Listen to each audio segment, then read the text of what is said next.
Hi, this is Will Pereira with on Will Estate TV, and we have John Sanderson here, mayoral candidate of Brampton, and we wanted to ask him some questions here, all real estate related, just to get his insights. We have elections next week, so wanted to get out here and hear some of his views and opinions. So, John, it's nice to see you today. Thank you very much, and thanks for having me on, Will. You're welcome. Thank you. Us Bramptonians, we have a few questions for you. Some of the things that we want to talk to you about today is some of the developments and what we're doing in Brampton and moving forward.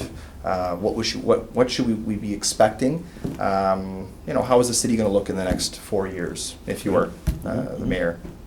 Well, the one thing that we need to do is we need to step up the pace a little bit, and we need to work on our infrastructure to make sure our infrastructure is in place. And I've always believed that we need to have the infrastructure in place before we do the development. The city does a pretty good job of that, but we need to take a serious look at going forward. And I wouldn't even mind just taking a pause, with future development, even though the provincial government legislates how many people per hectare and how many jobs per hectare. We need to take a look at where these people not only are going to live, but where they're going to work. So we got to take a look at the employment side of things and try to work on bringing some small to medium-sized business to Brampton and make sure that they stay in Brampton.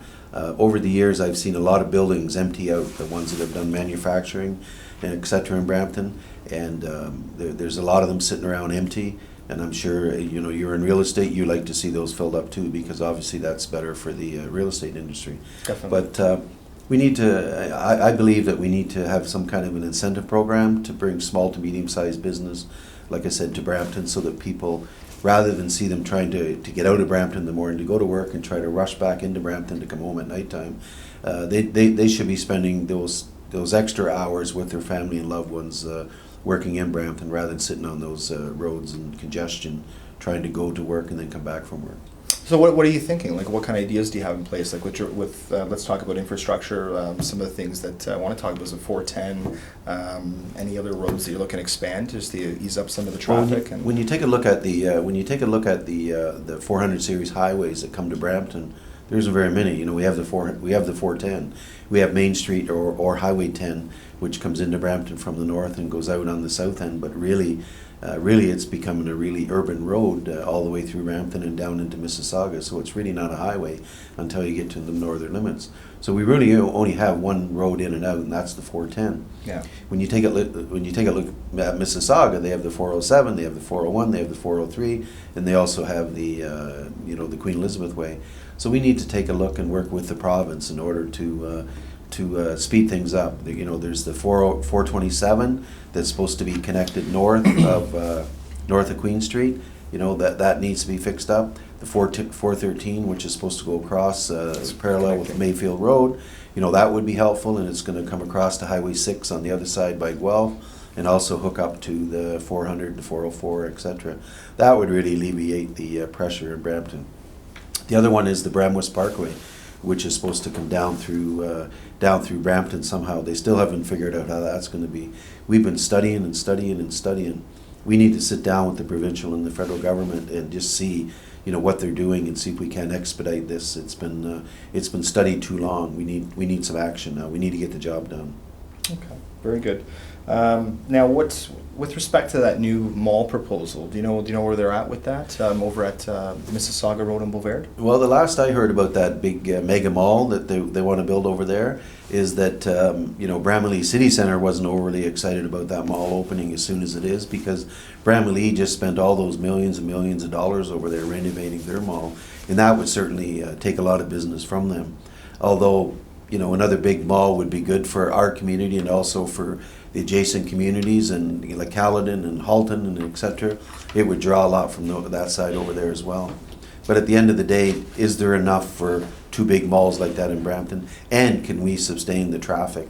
Right now, we need to make sure that we get that Bramwest Parkway in place and hopefully the 413. Yeah, because they have the developments right around there. It's all around it. It's surrounding It's all it, and they also have Mississauga Road, which has been really growing. Yeah. Is there going to be there? I think there's already been some road expansion there as well. There has been some road expansion there. It's funny because I can remember when Mississauga Road was a gravel road, and now when you drive out there, it's 4-6 lanes. It's pretty amazing. It is. Only to be expanded a bit further. So yeah, it's pretty amazing that side of the world. It's changed a lot. Oh, completely transforming. Yeah. Now, leading at the other thing as well, that's getting closer to the Brampton borders. Is there going to be any land annexation? Do you expect any in the future? Because of how Brampton's grown, and we talk about how it's changed, transformed. You were talking about gravel roads. Yeah. I remember as well. Going back into the 80s. Yeah. Everything over there was fields, farmland. Absolutely. It's just exploded. Now, the pace that we're going right now, I would expect maybe in the future that's something that you guys may be looking at. You would be looking at was potentially doing some land annexation. And do you see that potentially in the future? Well, it's funny you ask because there has been some talk around the region appeal. Do we need the region? Do we need the cities? There has been some talk of maybe the city appeal, so it would make all one big huge city, but not seriously, not yet. So I can't see that in the near future, but in the long distance future, I can see that happening. Okay, great. Now, one of the other things that it's been a hot topic here in Brampton is going to be basement apartments. Yep. I know that Bill 140 was passed back in 2011, and we just wanted to get an update for the people out there, just to know where it's at. Like I've heard some stipulations they may put in place where maybe a limited amount per street, things of that sort. Also, kitchen positioning in the home and things like that. Have you heard anything? Well, we've been working at the city, and I know the city of Mississauga has also been working on this. I honestly believe this should fall under regional government, so that the whole region has the same policies in place, same bylaws in place. Right now, the city of Brampton differs a bit from the city of Mississauga. I think it should be all one. Has there been any communication between both? Yeah, our staff has been talking back and forth with the city of Mississauga. I know the town of Caledon, they support it, and they're moving ahead with it. I know that at the city of Brampton here, you have to come in and apply, and you have to have the fire department come in and do a safety check on your unit to make, first and foremost, to make sure it's safe, fire safe. And then you also have to call the building department. They come in and they do a check. But there's a fee for the fire department. There's also a fee for the city, just to cover the cost of the inspection. And there hasn't been a lot of uptake on those applications yet. So that's something that we need to work on as soon as the council get back to work. We need to, grab a hold of that and get that done. Okay. No, I've been hearing that people really want it, and I think from me speaking with the city and whatnot, I think they're, from the way they're looking at it, very close, right? And if that's your position, I think it would be satisfying a lot of people, because I know we have several people out there that are waiting. Absolutely, but first and foremost, we have to make sure they're safe. Definitely. You hear so many of these incidents, especially when there's a fire or something, and somebody gets hurt, somebody gets killed in a fire. You hear so often that it was an unsafe situation, and that's the sad part. We got to bring them up to make sure they're up to spec and make sure they're up to code on the building side as well. And I agree. Especially if you're working with the city of Mississauga, you're going to have both cities working on it, and have something that should, I guess, mirror. They should mirror each other. So a lot of people when they're out there door knocking, especially the ones that don't have basement apartments, they want to see some kind of a tax, so that people have to pay extra tax for, if you have in a basement apartment, to cover off on all the infrastructure expense. And I see their point, but the provincial government does not allow that. Won't allow that. Yeah, we can't tax them extra because I've heard the same thing, because when they talk about the extra load on the infrastructure with utilities, schools, roads, those types of things, then all of a sudden. Recreation centers, You're right. So I guess it's. When I was a kid growing up in Brampton, I can always remember that each school had about 1 to 1.5 kindergarten class. There's a school in Brampton a couple of years ago had 23 kindergarten classes. Wow. That's stress on the school system. Wow. Yeah, and that's all it attributes to the basic or secondary units. Yeah. Because you can't really track them, because you build a subdivision, this is what they're typically made for, and then you have an influx of people, and Wow, Yeah. wow.